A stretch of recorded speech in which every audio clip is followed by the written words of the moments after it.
Bonjour à tous, bienvenue au musée du jouet de Moirans-Montagne pour ce Blender Café exceptionnel. Placé sous le signe du jeu vidéo, on abordera plusieurs thèmes sur toute la journée, donc je serai un petit peu votre compagnon sur Twitch pour parler jeux vidéo aujourd'hui, entre 10h et 16h. Et pour l'occasion, nous avons des très beaux invités pour cette émission diffusée en public, je le rappelle, au musée de Moirans-Montagne dans le Jura. Donc si vous êtes dans la région, n'hésitez pas à venir nous faire un petit coucou. Ce sera avec plaisir qu'on vous présentera un petit peu le plateau. Et je passe tout de suite à la présentation des invités par mon camarade Archaeotoys qui est ici. Salut Romain. J'espère qu'on m'entend bien. On t'entend bien. C'est devant une foule bigarrée et venue en nombre que nous commençons cette journée mondiale du jeu vidéo. C'est un plaisir d'être à Moirans-en-Montagne, dans l'un des plus beaux musées du genre. Et à mes côtés, j'ai nul autre qu'un universitaire, l'excellent Ovig Termination, avec qui nous allons pouvoir commencer cette très belle journée. En effet, on va se questionner tout au long de cette belle journée du jeu vidéo sur qui nous sommes, nous, les fans de jeux vidéo, quels sont les usages, les pratiques, qu'allons-nous devenir? Bref, si vous aimez les jeux vidéo et que vous vous posez des questions, eh bien, annulez tous vos rendez-vous. Ce sera sur Twitch toute la journée et au musée si vous avez la possibilité de nous rejoindre. Alors, je rappelle juste une petite chose. Vous êtes présent dans le chat parce que vous êtes certainement très loin de nous, mais je ferai votre porte-parole sur cette journée. Donc, toutes vos questions seront relayées à nos invités. N'hésitez pas à les poser. Je note tout ça. Je suis présent dans le chat avec vous aujourd'hui et on posera toutes les questions. Donc, c'est pour vous. C'est la journée du jeu vidéo. Profitez-en. Royal. Alors bien, commençons dès maintenant au débeauté, soyons fous. À mes côtés, comme je l'ai dit, nous avons Ovig. Ovig, je vais te laisser te présenter. N'hésite pas à dire à nos enfants perdus qui tu es, qu'est-ce qui t'amène parmi nous et quels questionnements nous allons nous poser. Bonjour tout le monde. D'abord, je voulais remercier toute l'équipe du musée pour l'invitation et je vous remercie pour l'organisation. Je suis très heureux de discuter avec vous aujourd'hui de jeux vidéo et de présenter une partie de nos travaux collectifs. Alors, comme tu l'as dit, je suis universitaire, je suis géographe à l'université de Tours, au laboratoire CITER, et je travaille depuis une dizaine d'années maintenant avec des collègues qui sont en sociologie, en géographie et en sciences de l'éducation autour justement des pratiques de jeux vidéo et notamment autour de l'étude des publics. C'est-à-dire, nous, la question qui nous intéresse depuis le début, c'est on nous parle toujours des joueurs de jeux vidéo comme étant essentiellement des jeunes, blancs, mâles, de 15, 16 ans, mal dans leur peau. Bon, les publics de jeu, les pratiques de jeu se sont très très largement diversifiées depuis plusieurs années maintenant et ce qui nous intéressait, c'était d'aller un petit peu au-delà de ces clichés-là. Voilà. Et donc on a lancé il y a quelques années une grande étude, je crois qu'elle était un peu inédite à l'époque, au début des années 2010, une grande étude un peu systématique justement avec un questionnaire téléphonique, c'est-à-dire qu'on a embêté les gens en les appelant, enfin pas nous directement, mais on a fait faire un questionnaire téléphonique où pendant 20 minutes les gens racontaient leur vie, on leur demandait alors à quoi vous jouez, est-ce que vous jouez à ci, est-ce que vous jouez à ça, est-ce que vous faites du sport, est-ce que vous ne faites pas du sport, est-ce que vous allez au musée, etc. pour justement aller un peu au-delà des clichés. Et ce que je proposais de faire, c'est justement prendre quelques-uns de ces clichés-là et puis les déconstruire ensemble pour aborder de manière un peu plus fine cette diversité des publics et puis des pratiques de jeux vidéo en France. Donc j'ai essentiellement, je fais un peu de pub, j'ai le droit, voilà, un peu de pub pour le service public. On a publié une grande partie de nos résultats dans un ouvrage qui est sorti en 2021 aux presses universitaires François Rabelais, qui s'appelle La fin du game, avec un point d'interrogation. Et peut-être je reviendrai sur ce titre un peu énigmatique et ce point d'interrogation à la fin. Voilà. Pardon. C'est déjà parfait comme présentation. Alors effectivement, on va parler de cette enquête Ludespace. Combien de personnes ont été interrogées ? Alors, dans cette enquête, on a interrogé au téléphone 2500 personnes. Voilà, donc c'est une enquête qui se voulait et qui se veut représentative, enfin avec un échantillon dit représentatif de la population française.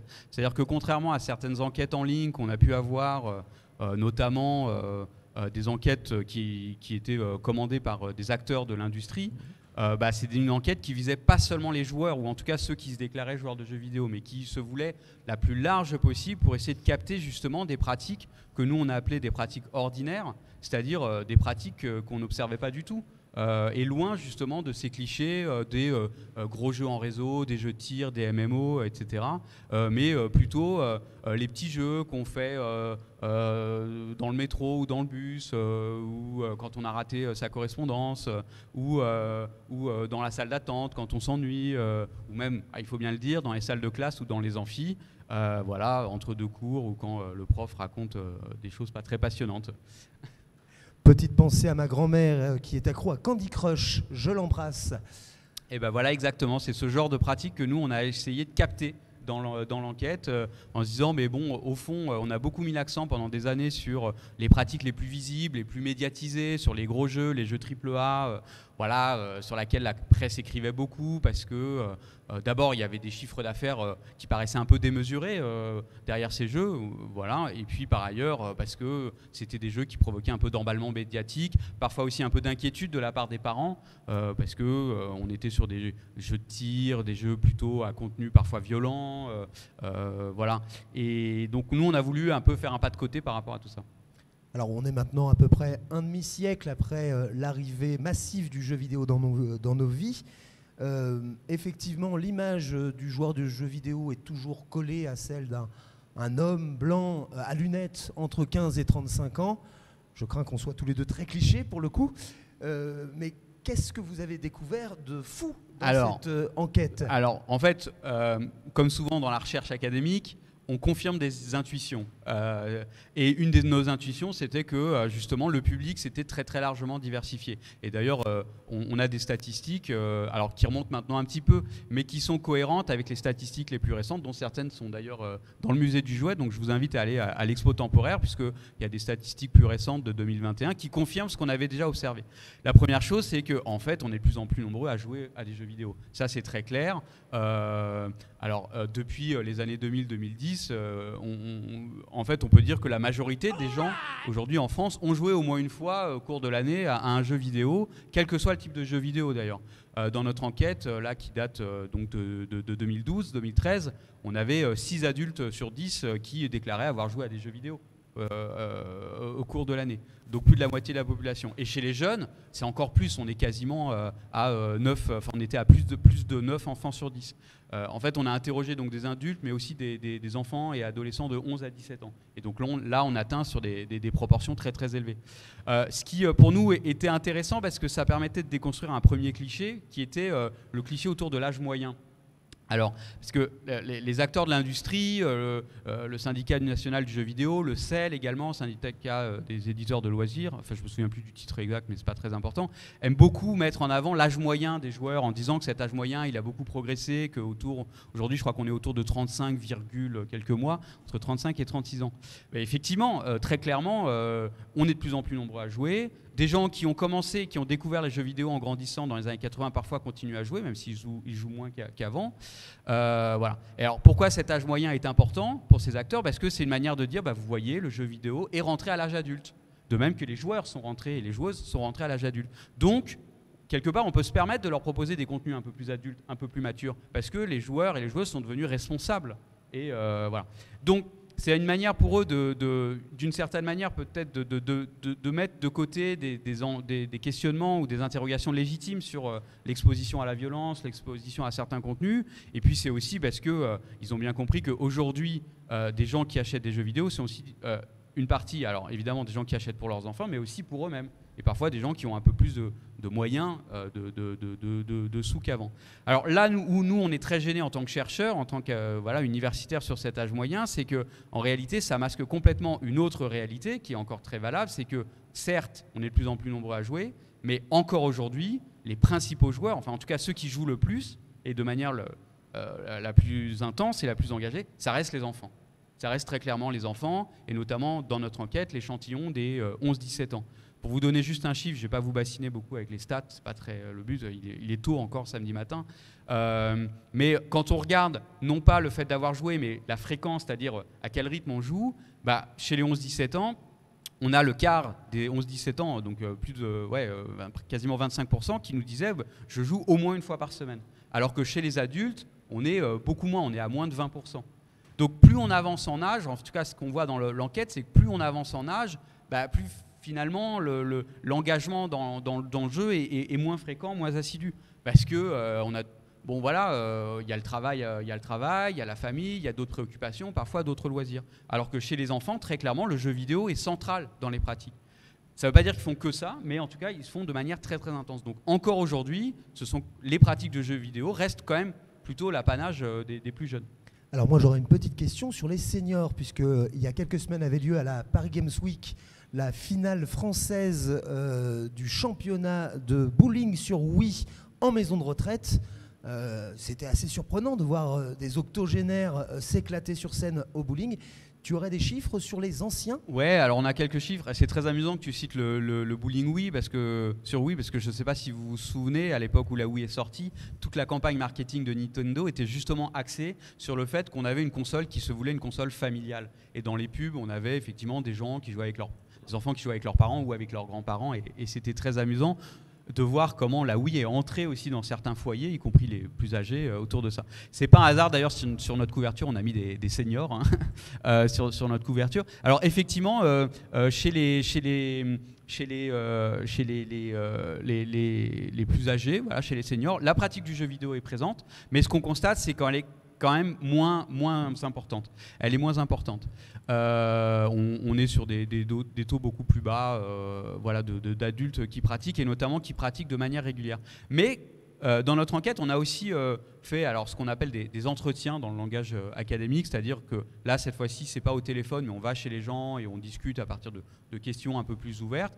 Et on a documenté des situations dans lesquelles, en fait, des personnes âgées jouaient, et pour eux, c'était une manière aussi de garder un contact familial.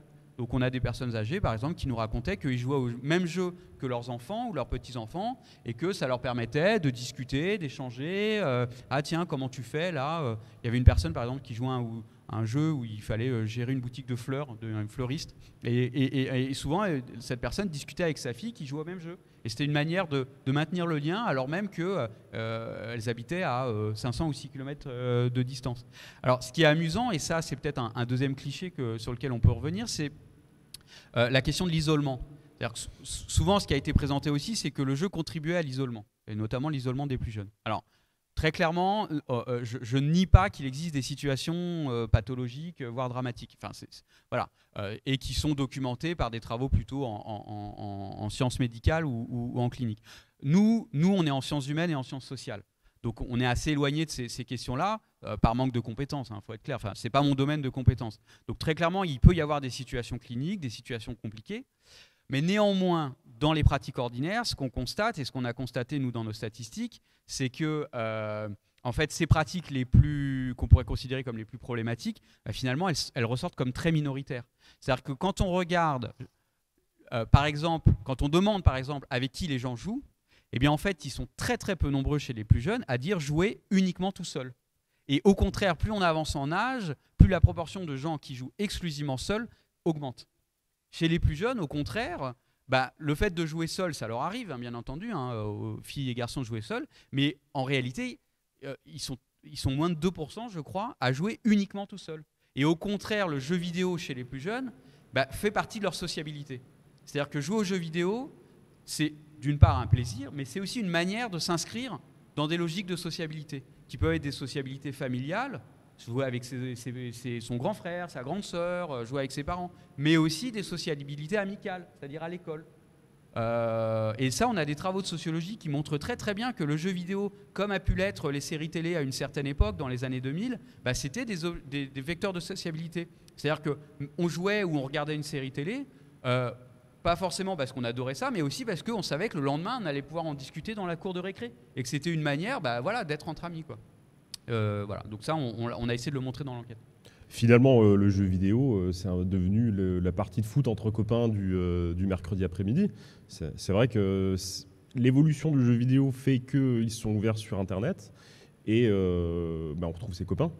Exactement. C'est une très bonne analogie. On retrouve ça. Et d'ailleurs, on a des gens qui nous racontaient pendant l'enquête qu'ils avaient des très bons souvenirs de l'époque où, après l'école, ils se précipitaient chez... parce qu'il faut imaginer... Bon, on a interrogé des trentenaires et des quarantenaires, pas mal, hein, des gens un peu plus âgés aussi, mais donc des gens chez qui la présence de la console de jeu ou de l'ordinateur n'était pas systématique à l'époque. Hein, donc des gens qui ont grandi dans les années 80-90, et parfois dans certains groupes d'amis, il n'y en avait qu'un seul qui avait une console.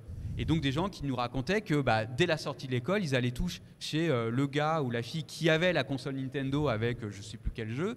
Et voilà, et c'était effectivement un moyen de se réunir entre amis. Donc cette dimension de la sociabilité autour de jeux, elle est très très présente chez les enfants. Pardon, vas-y. Le mercredi, on allait chez Johan qui avait la Mega Drive, et le samedi, on allait chez Thomas qui avait la Super Nintendo. Et voilà, exactement. On viendra t'embêter pour que tu nous racontes ta vie à l'occasion.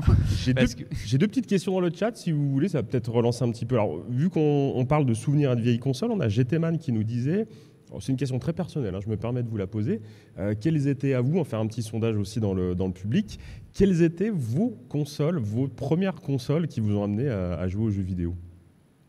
À toi l'honneur, Ovig. Alors, moi, je suis arrivé aux jeux vidéo non pas par la console, mais par le micro-ordinateur.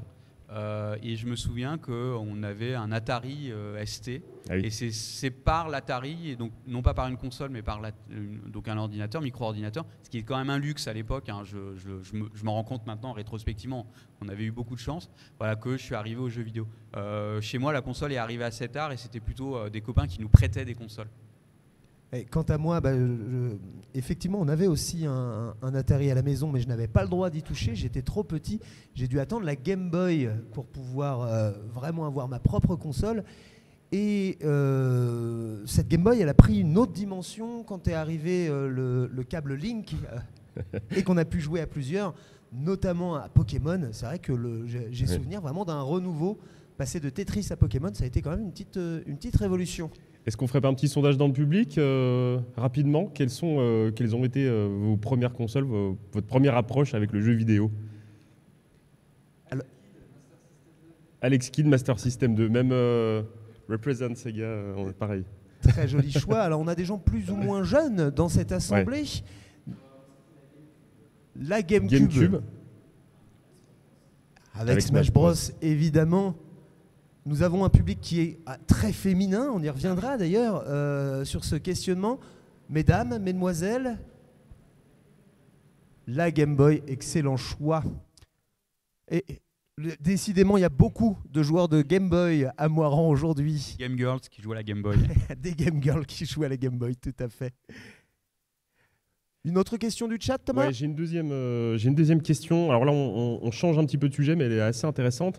Est-ce que tu ne penserais pas qu'il y aurait un risque de chute d'intérêt du jeu vidéo avec des suites qui sont en trop grand nombre et quelque part un manque de renouvellement et d'offres pour l'avenir du jeu vidéo? C'est Mushel qui nous la pose, je le salue d'ailleurs. Bon, alors je suis honnêtement, c'est une question effectivement qui est très intéressante. Je suis vraiment pas le mieux placé pour répondre à cette question.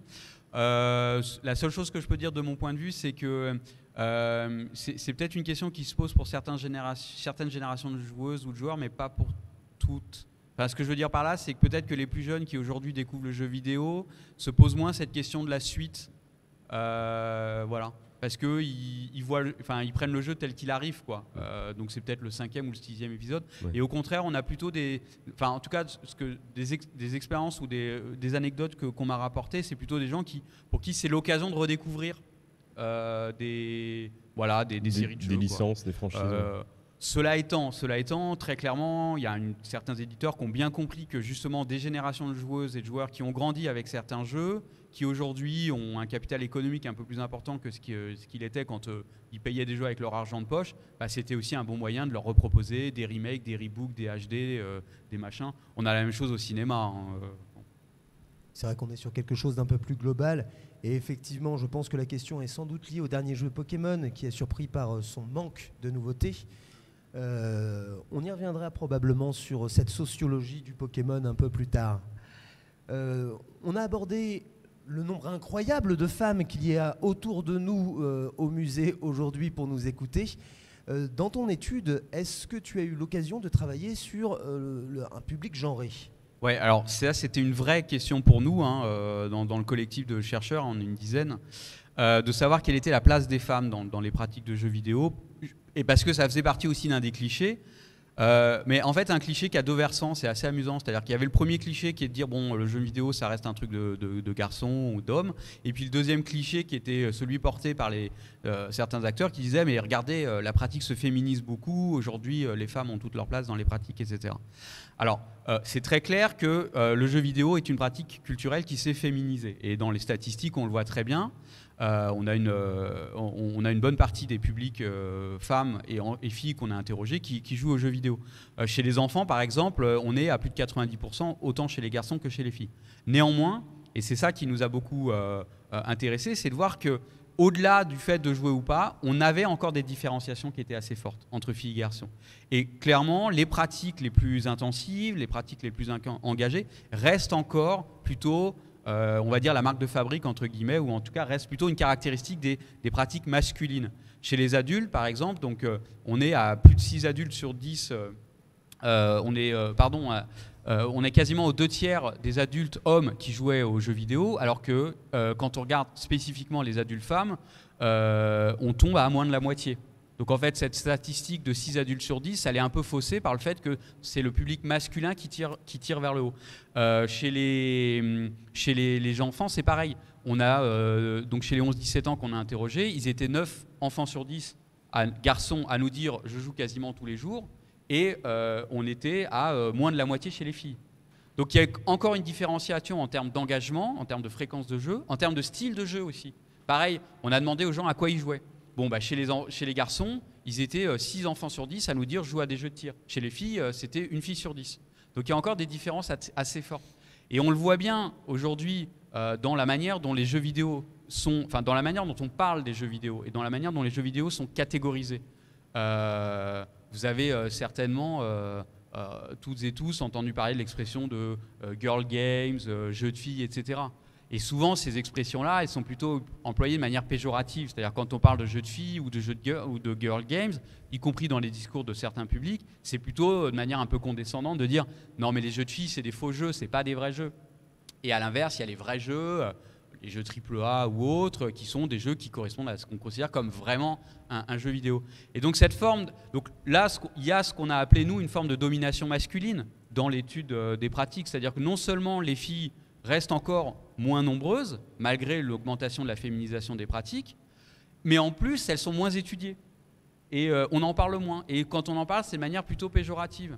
On a un nombre de catégories, par exemple, pour décrire les jeux de tir qui est assez important. On a les Doom-like, les Quake-like, les Call of Duty-like, les machins-like. Pour parler des jeux de filles, on n'a pas de Alexandra Lederman-like ou de Léa Passion-like. On n'a pas ces expressions-là. Et on a eu pendant très longtemps, y compris dans la recherche académique, une focalisation sur les jeux de garçons, aussi parce que la grande majorité des chercheurs sont des garçons, et à l'inverse, très peu d'études sur les jeux de filles, alors même que leur pratique progresse. Alors comme tu l'as dit, les jeux de garçons sont souvent considérés comme des jeux violents. Quelle a été la vision de cette étude vis-à-vis de la surmortalité dans le jeu vidéo? Ouais, alors effectivement, c'était aussi bien sûr une question et puis un cliché qu'on voulait aller tester, quoi. On voulait un peu titiller ce cliché. Est-ce que les joueurs et joueuses de jeux vidéo, et en particulier les garçons, jouent que à des jeux violents, des jeux de tir? Alors c'est très amusant parce que c'est peut-être l'une de nos plus grosses surprises. Quand on regarde les chiffres de vente, très clairement, les jeux de tir arrivent en tête. Bon, quand on regarde les pratiques, finalement, ils ne sont pas si hauts dans la hiérarchie. Chez les adultes, par exemple, la catégorie de jeux qui ressortait, mais de très loin, dans notre enquête, c'était les jeux de patience.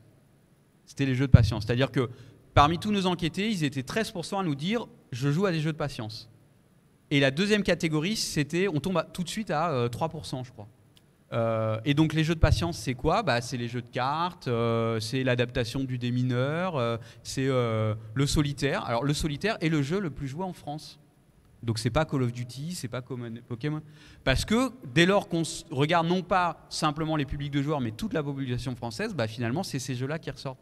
Et je trouve ça très intéressant d'ailleurs de le dire ici et d'en parler ici au musée du jouet, parce que très clairement les catégories jeux qui ressortent ainsi sont des catégories en fait de jeux traditionnels. Et il y a une forme de continuité entre ces jeux traditionnels, papier, carte ou carton ou dés, et jeux vidéo, qui explique la progression des jeux vidéo depuis les années 2000. L'autre jour, je voyais quelqu'un sur son téléphone, il jouait au jeu des petits chevaux. Bon, voilà, là on est très clairement dans cette continuité. Alors chez les enfants, c'est un peu moins vrai, c'est-à-dire que les jeux qui ressortent le plus sont les jeux de musique et de danse, les jeux de simulation de vie type les Sims, etc. Et puis les jeux de tir, évidemment, arrivent plutôt dans les 3-4 plus grandes catégories, mais encore une fois, avec finalement pas la première, quoi. Loin de ce qu'on pouvait s'attendre. Pourquoi ? Parce que en fait, souvent les gens achètent des jeux mais ils n'y jouent pas forcément. Ou alors on leur offre des jeux, ils y jouent une demi-heure et puis ils y jouent plus. Dans notre enquête, on a des gens qui nous racontaient ça. J'avais interrogé, j'avais fait un entretien avec un lycéen qui avait acheté GTA V. Bon voilà, on peut se dire, allez, encore un garçon qui va jouer à un jeu violent. Il m'a dit, j'ai joué une demi-heure, ça m'a fatigué, bon voilà. Et je l'ai acheté parce que tout le monde en parlait. Mais en fait, ce qui l'intéresse, c'est pas du tout ce type de jeu, quoi. Donc ça relativise quand même beaucoup l'exposition justement à ces jeux de tir ou jeux violents. Encore une fois, je ne dis pas qu'il n'y a pas de problème parfois. Je suis quand même parfois étonné de voir que des parents achètent à leurs enfants de 5 ans des jeux violents. Mais il faut peut-être aussi relativiser l'exposition. Et je pense qu'on a aussi surtout une catégorie de jeux qui est apparue il y a une quinzaine d'années, qui a explosé toutes les catégories, c'est Minecraft. On ne peut pas catégoriser ni jeu garçon-fille ou autre, mais qui est vraiment le jeu le plus joué avec Tetris aujourd'hui. Ouais, clairement, Fortnite, j'allais parler de Fortnite, c'est pour ça. Minecraft, effectivement, à mon avis, a fait bouger les statistiques, et j'allais dire que Fortnite a peut-être fait aussi bouger nos statistiques. Donc, si on faisait la même enquête aujourd'hui, peut-être que les jeux de tir apparaîtraient un peu plus haut, mais à condition que les enfants considèrent Fortnite comme un jeu de tir, ce qui n'est pas si évident que ça quand on voit la manière dont parfois ce jeu est joué. C'est pas si évident. Et d'ailleurs, je rebondis sur ce que tu disais tout à l'heure, quand on catégorise finalement les jeux garçons-filles, je pense que c'est une vision ancienne qui calque sur ce qu'on a connu et ce qu'on connaît sur le jouet, en disant qu'il y a des jeux qui sont plutôt typés, alors qu'en fait, on se rend compte que les joueuses jouent au même jeu que les garçons aujourd'hui, finalement. J'imagine. Oui, tout à fait. Ouais, moi, j'étais très amusé. Donc, si vous êtes dans les parages, effectivement, venez visiter le musée du jouet, parce qu'il y a notamment des publicités d'époque. Et j'adore la publicité de la Samaritaine sur des trains électriques. Et c'est, je ne sais plus comment c'est intitulé, je crois, jeu de garçon. Train électrique, jeu de garçon. Bon, bah voilà, tout est dit, quoi. Pourquoi les filles n'auraient pas le droit de jouer à des jeux au train électrique, et pourquoi les garçons n'auraient pas le droit de jouer à Léa Passion ou Alexandra Lederman. Donc effectivement, c'est des catégories qui remontent à des jeux traditionnels, la poupée pour les filles, le train électrique ou le soldat de plomb pour le garçon.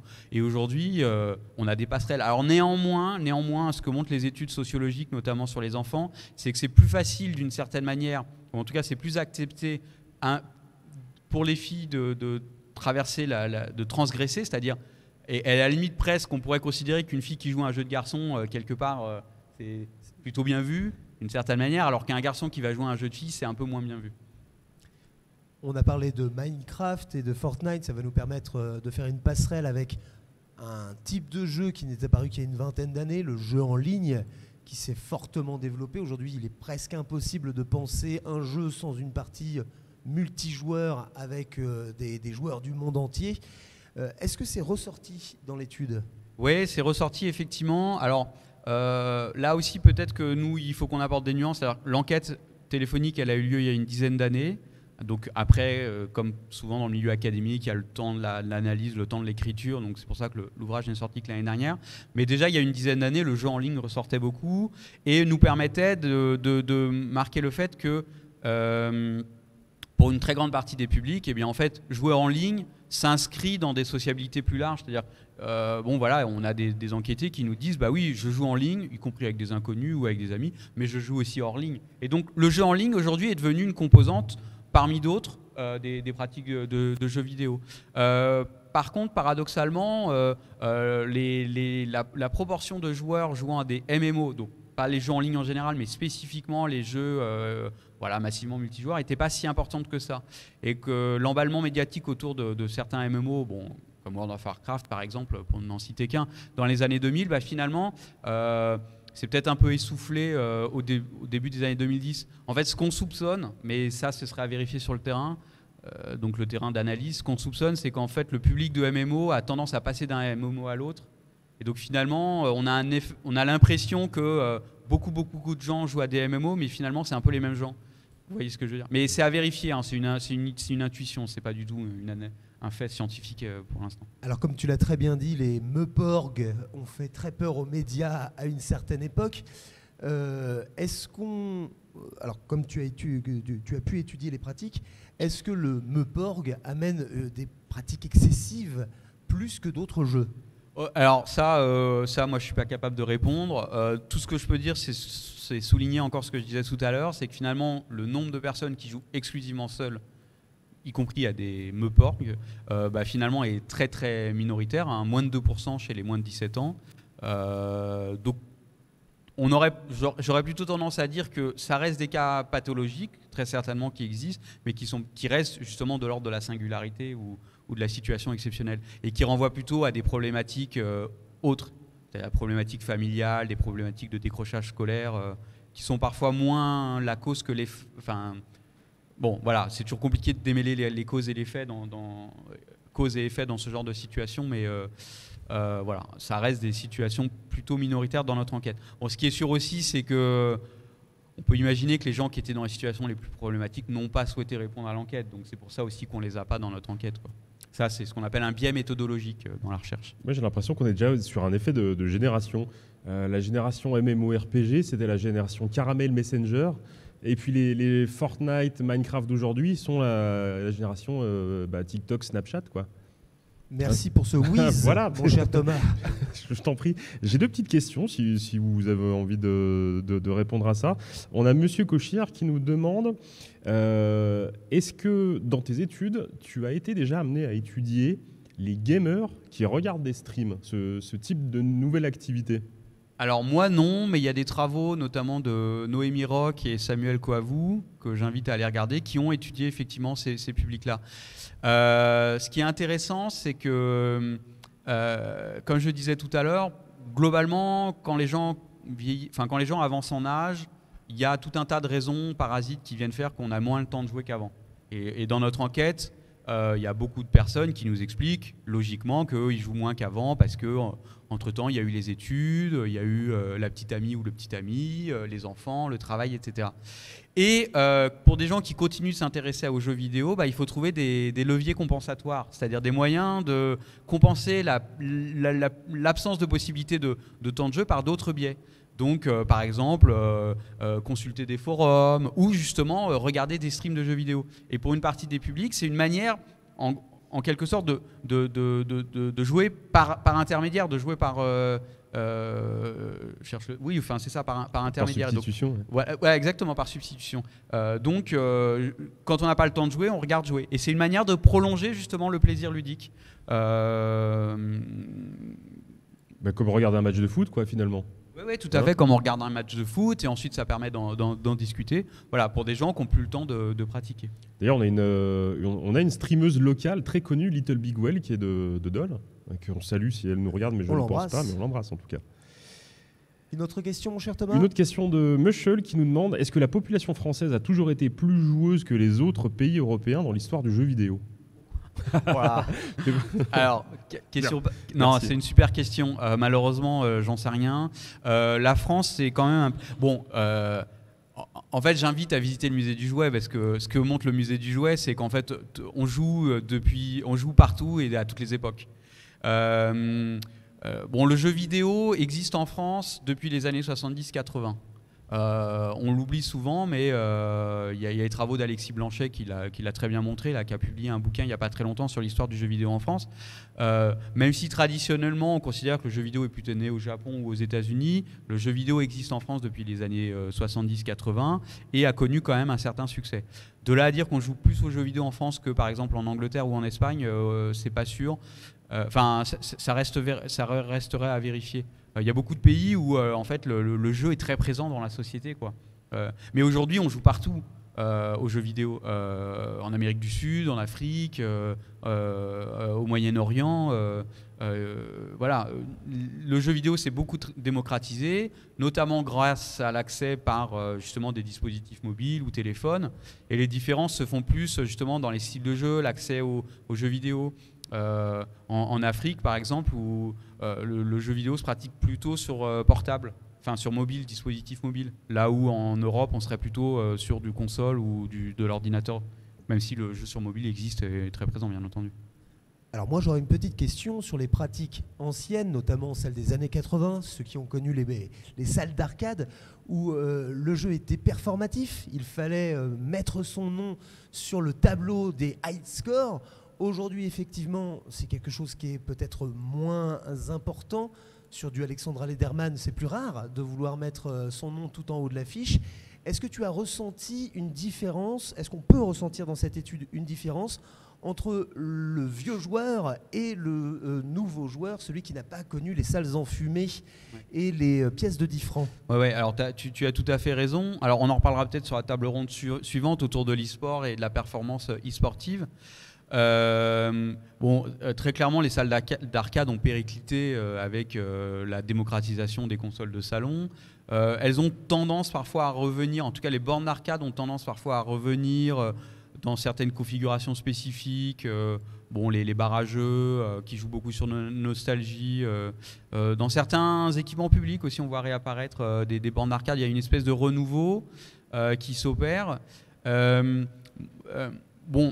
Là aussi, on a un biais méthodologique pour pouvoir répondre à ta question. C'est que comme on a souhaité étudier les pratiques ordinaires, les gens nous ont plutôt beaucoup parlé de plaisir ludique, de plaisir de se retrouver entre soi, de se retrouver entre amis, d'attachement, de nostalgie avec certains gens, plutôt que de performance et de réussite. L'offre c'est considérablement diversifié, l'offre de jeux vidéo c'est considérablement diversifié et donne accès en fait à des gens qui ne cherchent pas nécessairement la performance, moyen de trouver justement du plaisir ludique.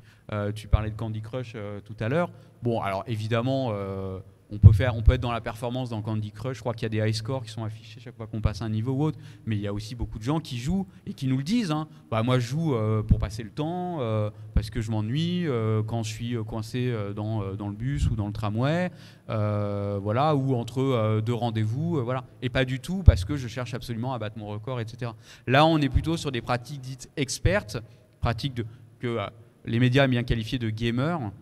Mais qui correspondent pas forcément à la majorité des joueurs et des joueuses. Alors, il nous reste une petite dizaine de minutes pour cette première heure. Est-ce que le public aurait des questions? N'hésitez pas, peut-être que nous avons abordé des sujets que vous souhaitiez creuser un petit peu plus. Notre cher David se fera un plaisir de faire tourner les micros. Non, David a disparu, dévoré par le musée.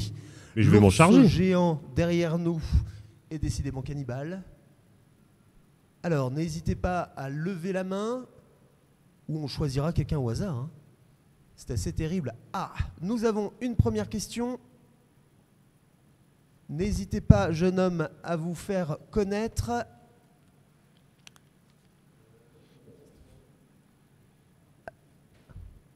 C'est comme une console, il faut l'allumer.